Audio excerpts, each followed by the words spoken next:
Hello guys, channel knowledge for you में आपका स्वागत है। इस वीडियो में हम आपकी बुक भूगोल के अध्याय 3 भूमंडलीकृत विश्व का बनना के वो महत्वपूर्ण प्रश्नों को हल करेंगे जो परीक्षा की दृष्टि से अति महत्वपूर्ण हैं। तो चलिए देखते हैं कुछ बहुवैकल्पिक प्रश्न हैं। तो नंबर 1 है, हमारी बहुत सारी खाद्य पदार्थ वाली फसलें मूलतः किन देशों से आई हैं? तो ऐसा कौन सा देश है? तो वह देश है अमेरिका। दूसरा है, आलू, सोया, मूंगफली, मक्का, टमाटर, मिर्च, शकरकंद जैसे खाद्य पदार्थ लगभग कितने साल पहले हमारे पूर्वजों के पास नहीं थे? मतलब ये ऐसी फसलें हैं जो आज से कई सालों पहले हमारे पूर्वजों के पास नहीं थे, बाद में आए हैं। तो ऐसा कौन सा साल, कितने साल हो गए? तो ऐसा है 500 साल पहले इन वस्तुओं को, इन पदार्थों को हम नहीं जानते थे। ये विदेशों से हमारे पास आई हैं। नूडल्स किस राष्ट्र से पश्चिम में पहुंचे? तो नूडल्स चीन से आया हुआ है। निम्नलिखित में से किस बीमारी से 1890 ईस्वी के दशक में अफ्रीका के लोगों की आजीविका और स्थानीय अर्थव्यवस्था पर गहरा असर पड़ा? तो कौन सी बीमारी आई हुई थी 1890 में? तो 1890 में अफ्रीका में रिंडरपेस्ट नाम की बीमारी आई थी। 19वीं सदी में यूरोप के लगभग कितने लोग अमेरिका और ऑस्ट्रेलिया में जाकर बस गए? तो 19वीं सदी में यूरोप के 5 करोड़ लोग जाकर ऑस्ट्रेलिया में बस गए। ब्रेटन वुड्स व्यवस्था का आधार क्या था? तो ब्रेटन वुड्स व्यवस्था का आधार था निश्चित विनिमय दर। ब्रेटन वुड्स सम्मेलन में किस संस्था की स्थापना की गई थी? तो ब्रेटन वुड्स सम्मेलन में अंतरराष्ट्रीय मुद्रा कोष और इसके साथ साथ विश्व बैंक की भी स्थापना की गई थी। ब्रेटन वुड्स की जुड़वा संतान किसे कहा जाता है? तो ब्रेटन वुड्स की जो जुड़वा संतानें हैं वह विश्व बैंक और अंतरराष्ट्रीय मुद्रा कोष को कहा जाता है।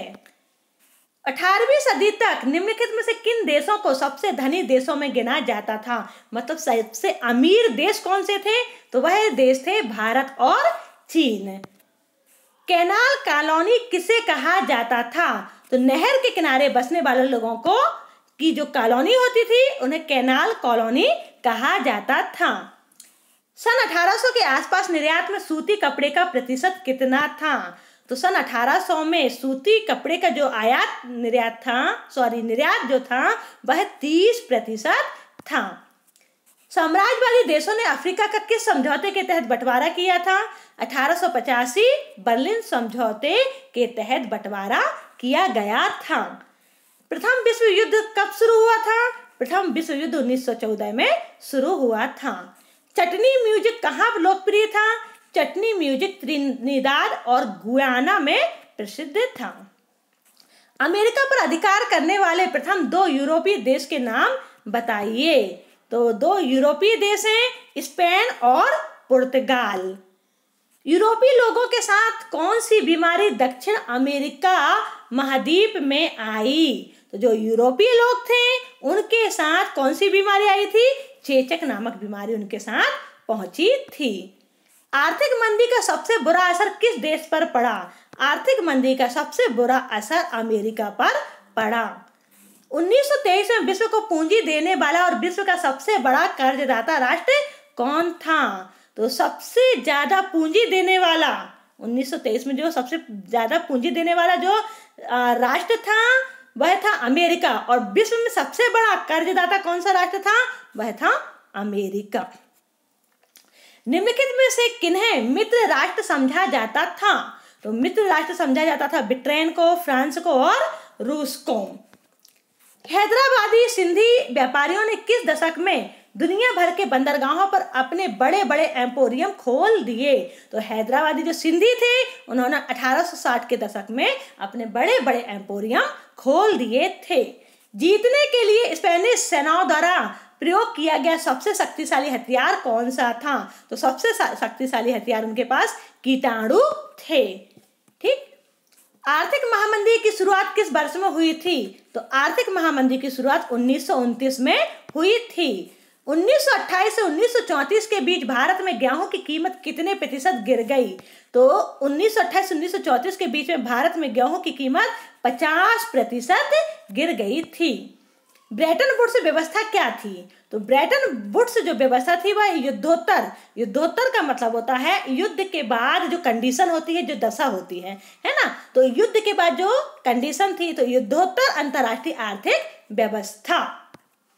दुनिया सिकुड़ने लगी है, इसका संबंध है, इसका क्या मतलब है? दुनिया सिकुड़ने लगी है तो इसका मतलब है भूमंडलीकृत विश्व से। मतलब क्या हो गया है? दुनिया सिकुड़ने लगेगी, इसका मतलब नहीं है कि दुनिया सिकुड़ गई है ना। कोई कपड़ा नहीं है कि सिकुड़ गया है, कोई ऐसी चीज है ना। सिकुड़ने के लिए मतलब है कि अब दुनिया ऐसे लगने लगी है कि हम भारत में बैठे बैठे भी अमेरिका से माल खरीद सकते हैं, है ना। ट्रेन से माल खरीद सकते हैं, घर बैठे बैठे ऑनलाइन शॉपिंग वगैरह जैसे होती है ना।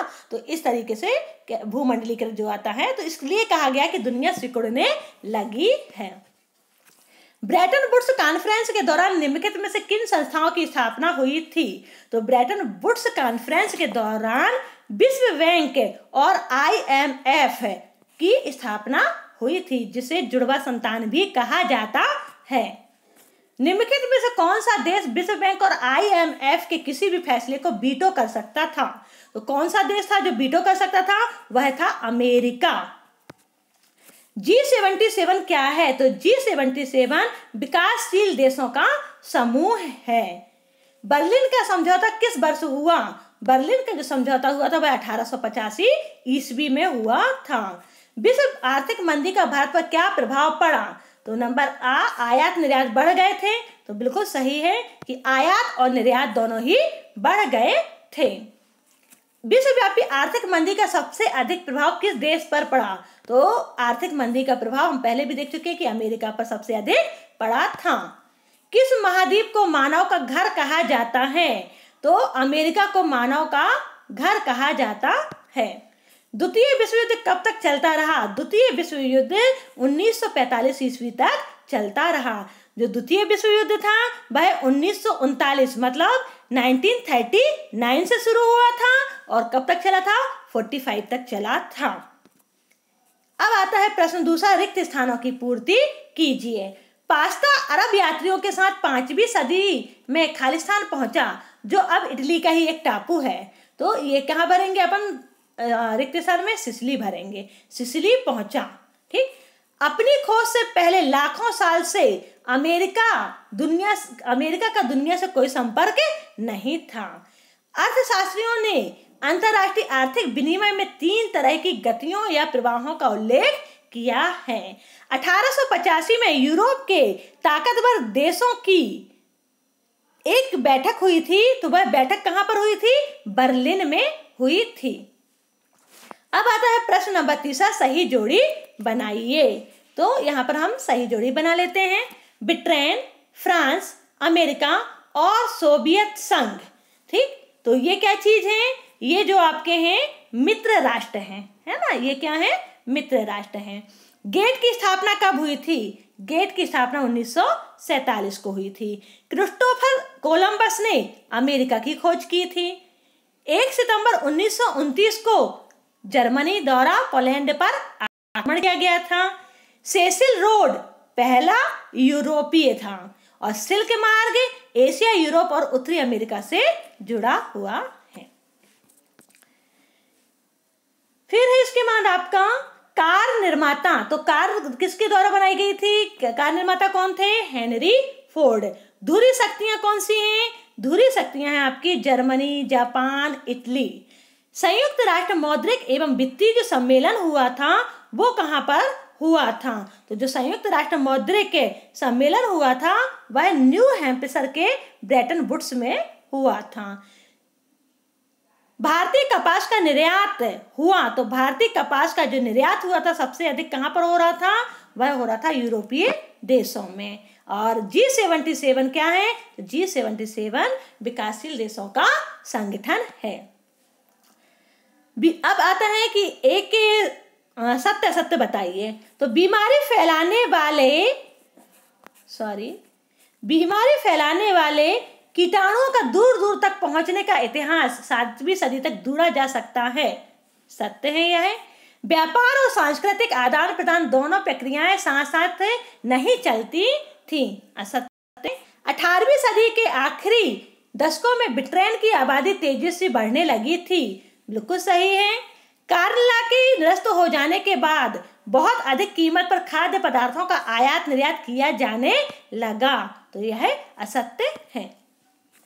1890 के दशक के आखिरी वर्षों में संयुक्त राज्य अमेरिका भी औपनिवेशिक ताकत बन गया, तो यह सत्य है। रिंडरपेस्ट ने अपने रास्ते में आने वाले 90% मवेशियों को मौत की नींद सुला दिया। बिल्कुल सही है। औद्योगिकीकरण के बाद ब्रिटेन में कपास का उत्पादन घटने लगा था, यह भी क्या है, सही नहीं है, यह गलत है। फिर है आपका एक शब्द में उत्तर दीजिए। 1000 साल से भी ज्यादा समय में मालदीव के समुद्र में पाई जाने वाली कौड़ियों, जो कौड़ी होती है ना जिससे अपन लोग गेम वगैरह खेलते हैं, तो कौड़ियां किस रूप में इस्तेमाल की जाती थी? तो जो कौड़ियों का यूज होता था वह पैसे या मुद्रा के रूप में किया जाता था। आप लोगों ने पढ़ा होगा कि जो वस्तु विनिमय होता था ना, फिर वस्तु विनिमय के बाद मुद्रा आई, मुद्रा मतलब मनी आई, तो मनी में सबसे पहले क्या लिया गया था? कौड़ी वगैरह लिया गया था, है ना। तो वो कौड़ियां पैसे या मुद्रा के रूप में प्रयोग की जाती थी।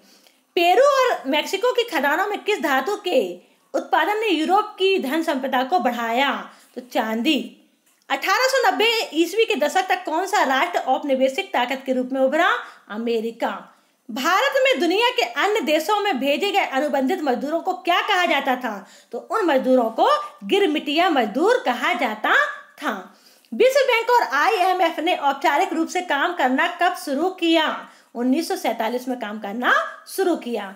अनुबंधित श्रमिक व्यवस्था को कब समाप्त कर दिया गया? अनुबंधित श्रमिक व्यवस्था को 1923 में समाप्त कर दिया गया। 1950 से 1970 के बीच विश्व व्यापार की विकास दर सालाना कितने प्रतिशत रही? तो यह 8% रही है। इस प्रकार से आपका चैप्टर समाप्त होता है। मिलते हैं नेक्स्ट वीडियो में, तब तक के लिए नमस्ते।